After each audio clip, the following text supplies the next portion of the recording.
Hi, I'm Trooper Smacka. Hi, I'm Trooper Wellman, Please stay tuned for a behind-the-scenes look at being a state trooper. and together we can make a difference. Here we are live at the 360 Vegas studios with another edition of Trooper Talk with Trooper Wellman. All right, so this morning I go for my drive. I get on to the 15 from Decatur, right down the road from the NHP headquarters. I'm driving, there's another car behind me, and then right behind that car is the trooper. So we all try to sort of merge on, but there's cars coming and all this type of stuff. And eventually the trooper goes from the right-hand lane to the middle lane to the far left-hand lane.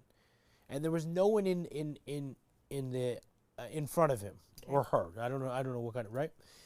And so the trooper starts to drive, and all of a sudden the cars start following the trooper like, I don't know what they were doing, but they were like 4 inches from the trooper's bumper. Oh. And the trooper is accelerating, right, to whatever speed he was maintaining, right?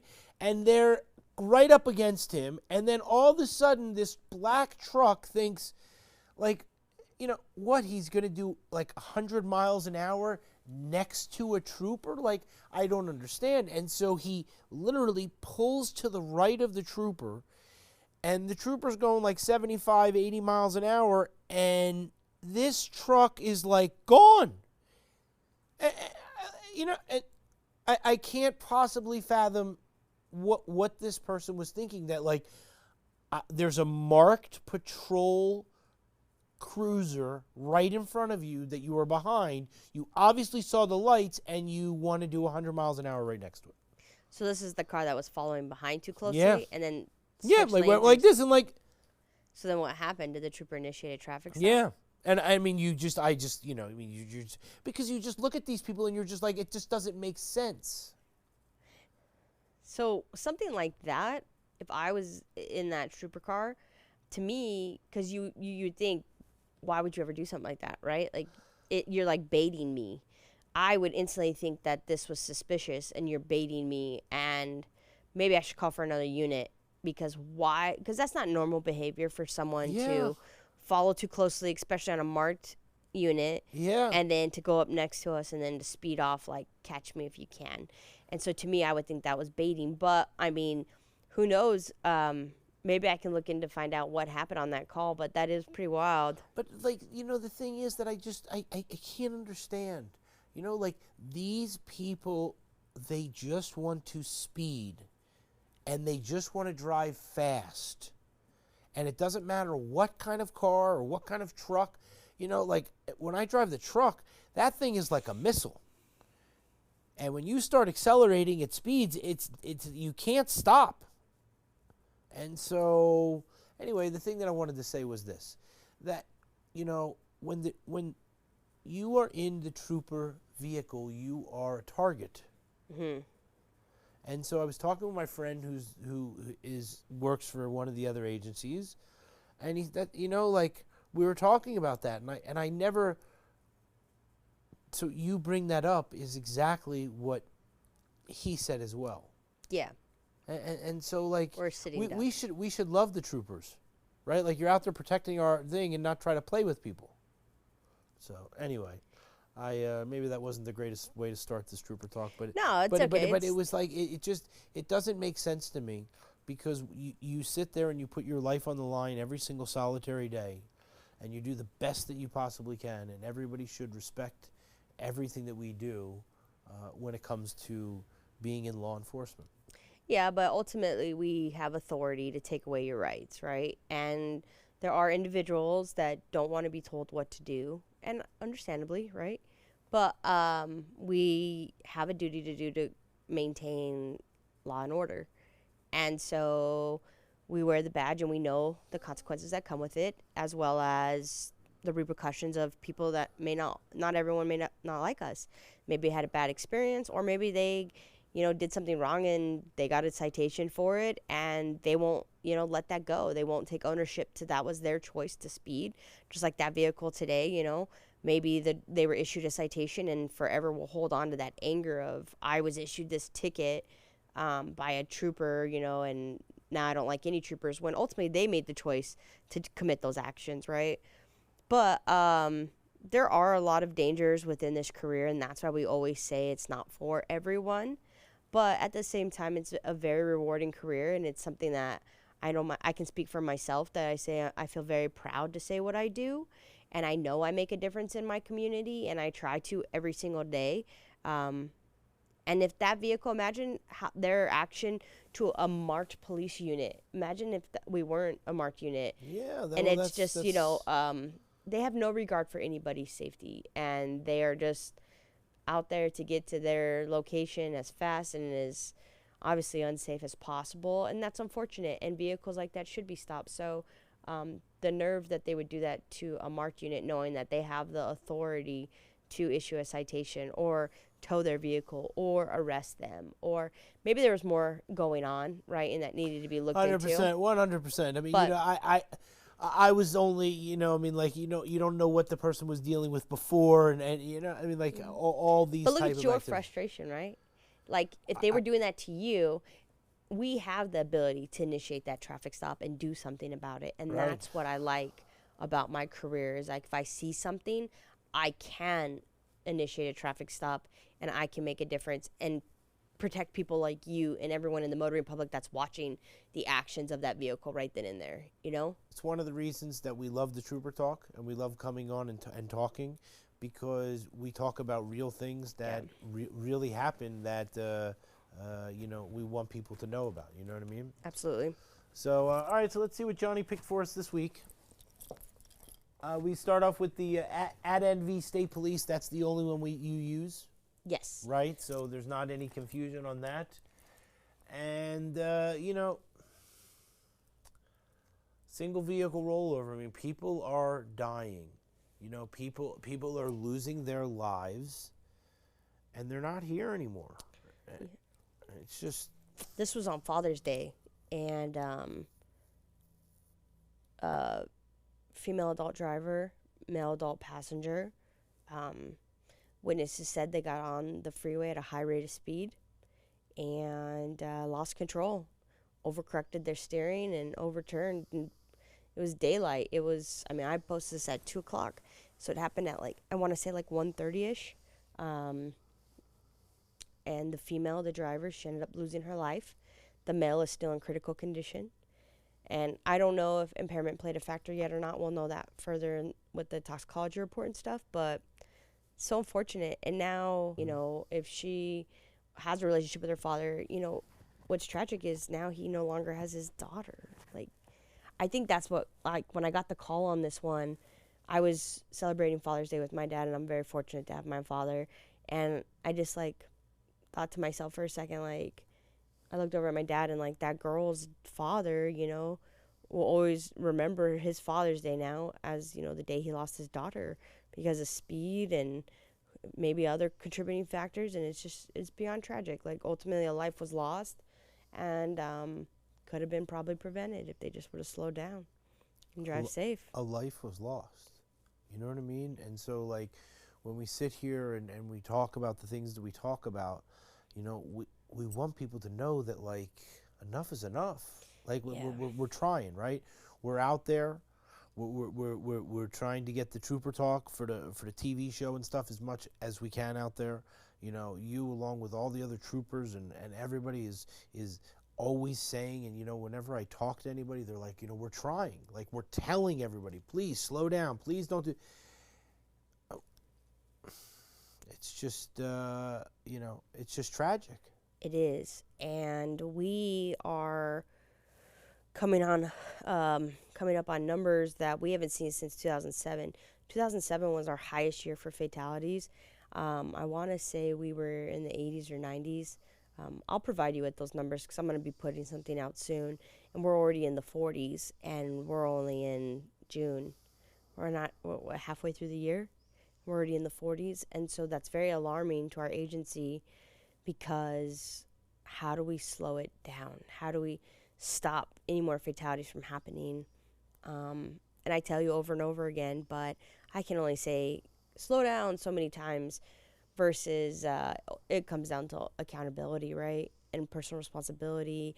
And this is a prime example of you made a choice to drive reckless and it had a fatal consequence, and it's so sad, and everybody just needs to slow down and just really think twice before getting behind the wheel. Yeah, and the passenger, like you said, I mean, critical. Yeah, he's in I mean, critical right now. I mean, his life is, not to say completely over, but his life is definitively changed. Absolutely. And we talk about how when you are a driver of a vehicle, you have the responsibility of the lives in your vehicle, your passengers, and now this individual, this male, is forever changed, and that's if he survives because of the actions of that driver. Here's what we're gonna talk about. The thing is that the roads get very slick. Yeah. The other day, it was craziness. I was on the way home, and it was nice and sunny, and then it started like raining, like buckets of rain, and Yeah, our valley definitely needs the rain, so it's exciting. But you bring up a lot of good safety concerns.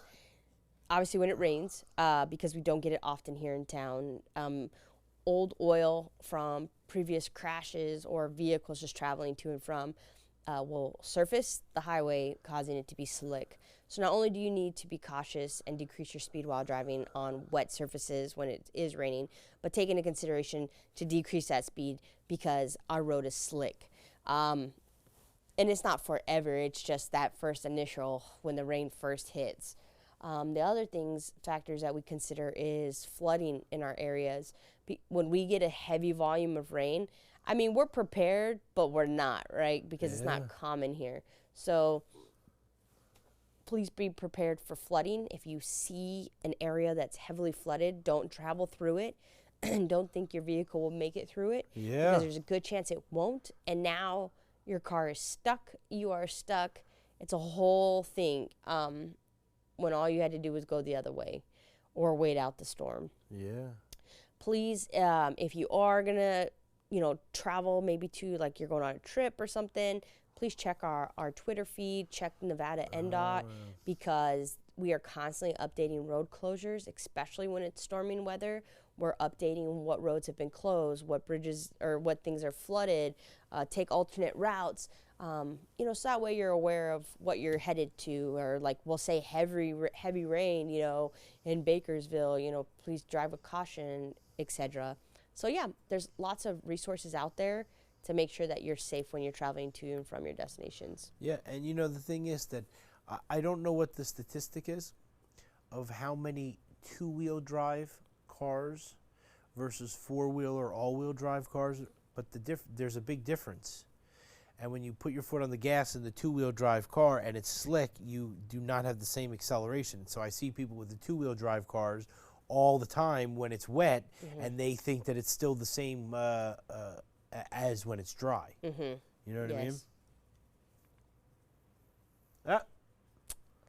There it is. There it is. All right, so we want to just congratulate them, thank them very much. It's a great thing for the city. Absolutely. And we're very proud of them. They did a lot of great things. You know what I mean? To have two champions now, world champions in our city is just, it speaks volume to how amazing our city is. And our future is so bright in all our other professional sports teams. Now we have lacrosse, the Desert Dogs. We've got the indoor football. They're talking about getting maybe baseball. It just keeps going. It's really exciting and awesome to be a part of. And with the Vegas Golden Knights, the biggest thing with them is when we had October 1, Route 91, and our city was just completely broken and devastated after the mass shooting. They really showed firsthand the effect a sports team can have on a community. And I've born and raised here in Las Vegas, so when we got hockey, I never thought it would even take off. I'm just like, okay. And then when that tragedy happened, I always say, you know, there's beauty in tragedy if you just look for it. And that was the beauty, was they literally uplifted our community and our city and got people excited to come out again. And we were winning, and so people were cheering them on, and they were cheering on. They united our whole city. And that was during like the riots and the protests too. So it was like they really helped bring first responders and our community members together, and remember that we are one and we're Vegas strong. And it's truly something that I personally cherish, and I know many do, and that's why this team is so special to us, because of what they did for us that year after Route 91 and just got us back on our feet and a reason to be excited and to celebrate again. And to see them win is just, it was awesome. Right. And I think, and like, I couldn't drive anywhere in town without even construction sites had like flags and stuff of VGK hanging, and everything said "Go Knights Go," and it was just like, whoa, I've never experienced that in my life because I'm from here. So now I know like these sports towns with like huge teams, like they're crazy. Yeah, they live and breathe it, right? So right. now I get it, the hype, and I'm just like, wow. Right, 100%. So truly, truly special to be a part of history and see that firsthand. And it makes you love your job. Yeah. You know what I mean? Like, you know, for what you do and for what you do for the community. Because the thing is that what you do is very special, because you just don't take your job and your badge to what it is. You take it to the next level, and you're always trying to do more and things of that nature. And so it's in the same realm of that. Yeah, you know thank what I mean? you. Yeah. We did put their logo on the hood of our cars Yeah. to show our support. We did a bunch of PSAs with them. We went out there and let them know that we were cheering for them, and it was really cool to be a part of. Yeah, 100%. Congratulations to them. You know what I mean? Absolutely. All right, look at this. There they are again. Stopped 200 and what? Is that 247. Yep. 200. Johnny, 2 Teslas. 123 miles an hour. We know that wasn't you. You know what I'm saying? Right. So I can tell you just by looking at this, that's the St. Rose on-ramp, and the speed limit changes from 70 to 65, and or is it 75 to 65? Something like that, from when you're coming from the Prim area into town, and people don't decrease their speed. But you going 70, 75 is not what's going to get you stopped. 123, 100 miles an hour is what's going to get you stopped. Our problem-solving unit, our PSU units, specifically our motor units, they're out there looking for minimum, I believe it's like 80 and above. And so, yeah, they're out there. So I think, let's say you live in an area, or you see on the highway an area that's heavily, people are speeding, and you feel like you want them to slow down, and we need more visibility of law enforcement in that area. You can contact our station. You can call us, Star NHP, or you can go on our website, nevadastatepolice.com, and you can write me an email, write our agency an email. And this goes for any police department, not just us. But you could let us know of the area that you would like to see patrolled, especially like school zones and that, when school's in. And we will make sure our problem-solving unit goes in that area and works it. So, you know, we got told that this was an area that was seeing a high volume of speeding, and 247 stops later, I guess it was. And so they go out there pretty much all week long, and they will just continue the initiative of slowing drivers down, you know, the big 5, distracted driving, impaired driving, wearing the seatbelt, all the above. They are out there to enforce all traffic, you know, traffic laws, but ultimately their main initiative was speed on this one. And when they're back here, like off to the side of the highway, right? You're already caught, right? So like when you're driving down the road and you see all the troopers or officers there, and you see, and you slam on the brakes, like these guys got you with that LiDAR a mile before you even saw anything, because they got you at the off ramp before you even saw them. Yeah, so they're sitting here at the ramp where you can't see them for the most part.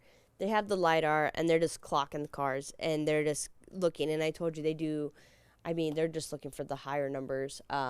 and then they're on the radio and they'll say, gray Tesla 123 and they'll tell what traveling, and they're lined up on that ramp ready to go, and then the next one in line goes whoop and takes off and grabs that car. Yeah. Right then and there. And that's it. Boom, done. And so that's what we have to show, that like, it's not a matter. It's not like the 1940s where the police cars just sitting there and driving by. Yeah. Right. Like we have technology now, Absolutely. and you can't see, and they will catch you. Absolutely. Just do the right thing and slow down. That's crazy. 123 is absolutely ridiculous. 123 In a miles an hour. 65, like that's ridiculous. So, nope. All right. We love things that go down. Yeah. We always hate when things go up. Mm-hmm. But here's the thing. 26 unrestrained motorists died, right? Yeah. And so these are people that could have just clicked their seatbelt, and in clicking their seatbelt may have been here. Absolutely. The pedestrians, we always talk about the fact that it's not just the pedestrian safety responsibility, right? But the thing is that it's always impairment and speeding. Yeah. That is our two top contributing factors for the reason for our fatalities. June for Joining Forces campaign is pedestrian safety, and when you see numbers like 41, that's crazy. It's statewide, but that could be possibly 41 lives that are still here if they would have used a designated crosswalk, if they would have looked to make sure the cars acknowledged them before crossing, if the driver of the vehicles would have made sure it was, they were paying full attention and saw that pedestrian crossing. I mean, it's a whole thing, and it's really sad. I know I just mentioned that we are on track to having one of our most deadliest years, and I hope it stops, and I hope I don't sit here at December and tell you, wow, 2023 was our deadliest year since 2007. And we are in 100 deadly days of summer. We see an increase of tourists coming to town. We have our young adults out there on our roadways, not having school right now. We got to think twice, and we got to not drive impaired, and we got to slow down, and ultimately lives are on the line. And 138, our goal was 0 at the beginning of the year, and we're in June, and as of June 5th, we're at 138 statewide. 89 of those being in our southern area. Right. That's just so sad. It's very sad, and the thing is that people are not taking accountability, and they need to. And they, if we have a medical episode, it's totally different. But the thing is that, there are so many things that could contribute to you being impaired, that if you're going to be impaired, just stay home. Yeah, just stay off the road. Stay wherever stay off the road. Stay you know off what the I'm road. saying? Mm-hmm. Don't even be a passenger. You know what I'm saying? Yeah. Like, Or better to stay home. We talk about if you're going to go and get intoxicated at a bar, a safe thing you could do is just walk home. We talk about that. But, we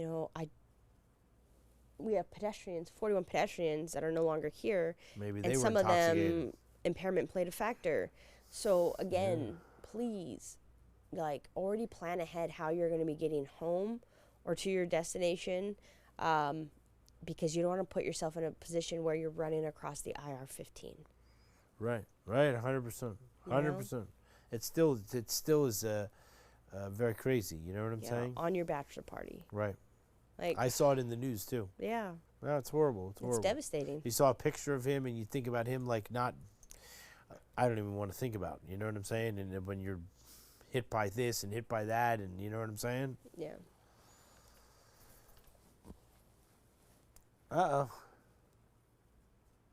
By the way, everybody kept texting me this week and said that the sergeant, they thought that he was fantastic. Oh, yeah? Yeah, they were like, Clifton? when is he going to be on again? I go, okay, George Cartwright, by the way, George, we love you. the president of the Better Business Bureau, sent me a text, and he goes, "Oh, he was fantastic." Oh, that's good. Yeah, so I was All like, right, and, I'll and bring I him thought back. the same. You know what I mean? Like, and so it was. Hopefully, we get starting to get extras to come on and spend time. We're and gonna have a lot more special guests coming up. We're very excited.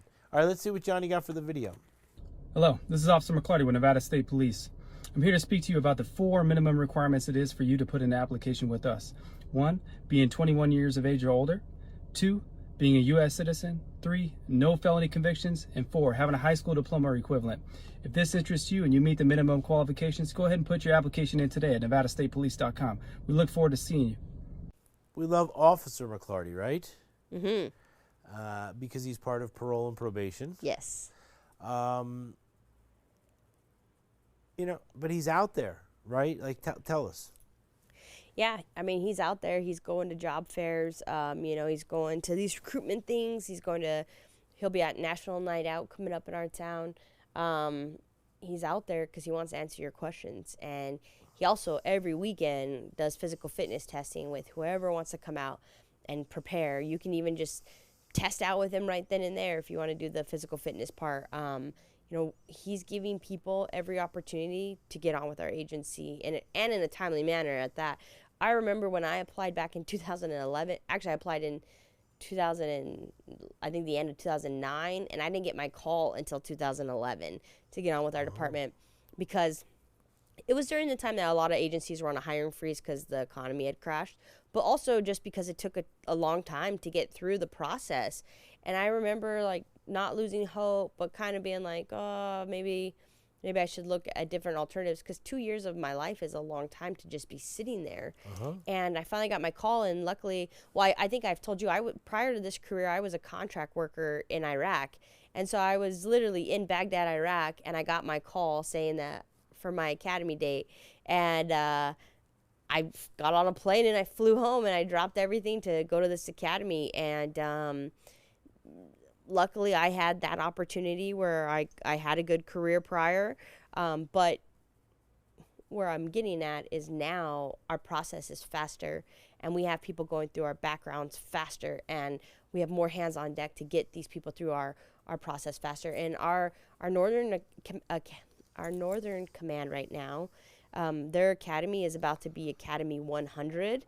And so we want it to be a big academy because it's Academy 100. And so I know we're recruiting heavily for that. And, we've heard all the rumors that we're possibly getting the raise. Right. So nothing's on paper yet. So I don't want to, say anything that's not true. But hopefully there's a raise coming, which is a huge incentive for our agency. And then we will definitely have a little bit of a line. So I would highly encourage somebody that has an interest in highway patrol. You get the take-home car, especially if we get the raise. You would have that foot in over everyone else that's going to be flooding the gates once we get the raise. So NevadaStatePolice.com. Officer McClarty's there and available to talk to you about any questions you have. Please feel free to reach out.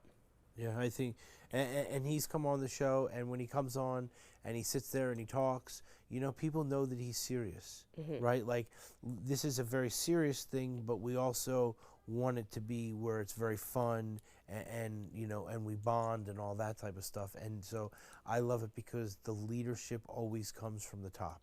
Yeah. And so somebody that is out there giving himself, and again, volunteering. It's not like he's getting any extra to go and on a Saturday and this and that. And he does it because of the love for the job. Yeah, and he was a Marine prior to this. So, he is one of those prime examples of our military, of people that are in that transition of what should I do now? Like, all I knew was, the military. Law enforcement is the best transition from anybody that was in our military and that served and protect. You literally served and protect our country, so now come and serve and protect your community. It's just an easy transition. And so that's why Officer McClarty was perfect for that role, because he knows about that life and how that is, from going from being a Marine to right into law enforcement. Yeah, 100%. All right, so thanks again for Trooper Wellman. We greatly appreciate it. We're getting through. People are coming in. We're getting there. We just have to keep on our path. I agree. Thanks so much, okay? Thanks for having me. All right, see you later.